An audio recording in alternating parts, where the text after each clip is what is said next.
1, 2, 3, smile. Ops, kape muna. O, diba, nagkakape ang person. O, naglilinis ako ng isda dito at ako'y bumili sa Jamiya. Jamiya ang tawag dito sa grocery store. Mura lang yung kilo niyan. At saka masarap, sariwa pa. Dito kasi pag nagja-Jamiya ako, nakakuha ako ng kung ano-ano. Buti na lang at ako ang nagluluto at ako yung nagpupunta sa grocery, kaya nakakuha ako ng gusto kong bilhin. Lalo na pagkain Pinoy ay nakuha ko dyan sa pag-grocery namin. Kasi malaki naman yung budget ng grocery niya mo ay nasa 15 or 16k ang weekly niya sa piso. Diba? Sa real 1,000. Mahal ngayon ang palita. Tingnan mo lang. Ganon sila dito kayaman. Ganon sila dito karami ng pera. Pwede silang bumili ng kung ano-ano.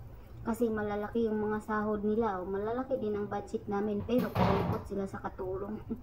Hindi naman siya kuripot sa pagkain. Pero pagdating sa mga echibaritsi ng mga katulong, hindi siya. Pero sa pagkain, okay lang naman. Tama lang naman dito yung mga napupuntahan naming mga kasama ko. Dito kasi nakakain kami ng mga Filipino food.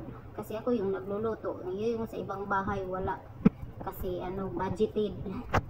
Dito kasi 1,000 talaga, 1,000 per week. Kaya nakakuha ko ng mga ganyan, diba? Yan lang yun, para-paraan. Saka nililinis ko na kasi pag nililinis doon, may bayad pa. Ako na lang ang maglinis. Diba? Masarap yan ha. Yan ay kunti-kunti lang naman kinukuha namin. Good for 1 week lang. May 3 lang namin kaming kakain. Bawat isda, 3 piraso lang kinukuha ko. Para naman ay makatikim. Lagi naman kami nakatikim dito ng mga Filipino food. Ganyan, nililinis ko yan. Tapos piprituhin ko. Lagyan namin ng malunggay, kamuti. Diba? Mayroon dito maraming mga Pinoy pagkain. Diyan sa tabi-tabi na mahuhugot ko lang din. Parang nasa Pilipinas lang diba? May kamote, may tanglad. Yung tanglad at saka yung daw ng kamote ang nagtatanim noon, mga Pilipino din. May mga space kasi sila doon sa labas, kaya na pagtanim dito walang space. Diba? Naka-smile pa ang mayura. Tumataba na sa kakain. Dito kasi pwede ako magluto ng kahit kung ano-ano ba. Kaya yun. Pag iyon ang amo mo hindi kuripot sa pagkain, ay sus, di ko lumba-lumba ka dito. Maging lumba-lumba ka. Alain mo yan, nakakabili pa ako dyan ng shrimp. Malalaki pa naman yung shrimp na nakukuha ko. Kunti lang din yung pagkain namin, pang 2 kainan lang. Good for 1 week lang talaga. Tapos yung isda, 3. Kasi 3 lang namin, tig-iisa kami. 2 klase. Tapos shrimp. Nakuha pa ako ng beef. Dito talaga asin makakuha ka ng kung ano-anong gusto mong makain. Kasi hindi naman makahalata niya kasi konti-konti lang Saka hindi niya tinitingnan yung resibo. Kaya kuha kung ano. Minsan nga nakakakuha nga ako dito ng yung noodles, yung pancit canton yun. Indomie kasi tawag dito. Diba? Nakakatuwa. Dito talaga as in, hindi kami nakain ng mga kung ano-ano Arabic food ba dyan. As in, Filipino food, magluluto talaga ko ng mga Pinoy food. Parang nasa Pilipinas nga lang din yung mga pagkain namin dito. Bihira kasi sa pamamahay na to, hindi naman kasi masyadong nag-Arabic. Ayaw ni amo kasi mamamantika. Kahit anong busy sa kusina, nagluluto din ako ng amin pang Pinoy food. Hindi talaga ako nagluluto ng kung ano-ano. Pero pag nandun kami sa lula, mapilitan kang kumain, lalo yung Indian food. Agay, kung mapilitan ka talagang kumakain.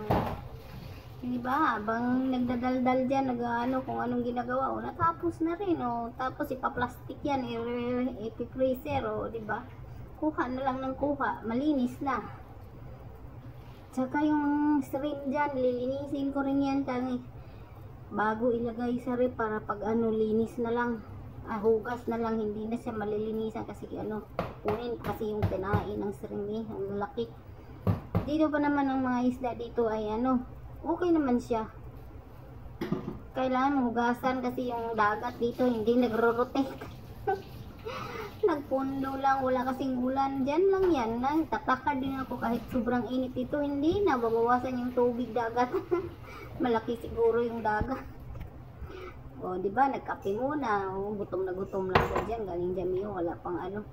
Wala pang break time. Wala pang agahan. Kaya kape na lang muna.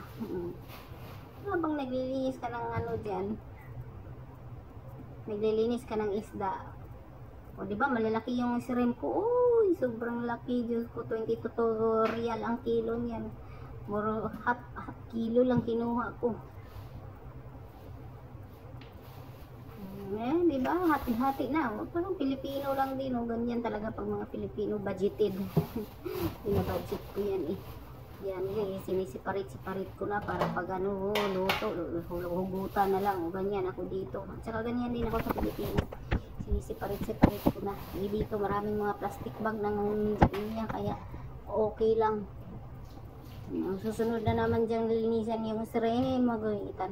Tanggalan niya ng ano. Balahibo, bungot.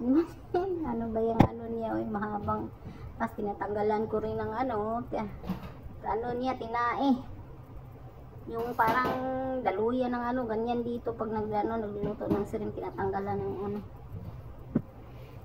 Sarap ng kain yan, sabawan ko yan, lagyan ng malunggay. Ala, susod na naman ang kain yan.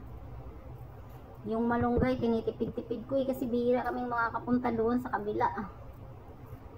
Pag ano naman, pag yung doon naman sa malapit sa kalsada, yung lagi namin kinakampayutan, wala na, ang dahon, naubos na sa sobrang init, baga naman.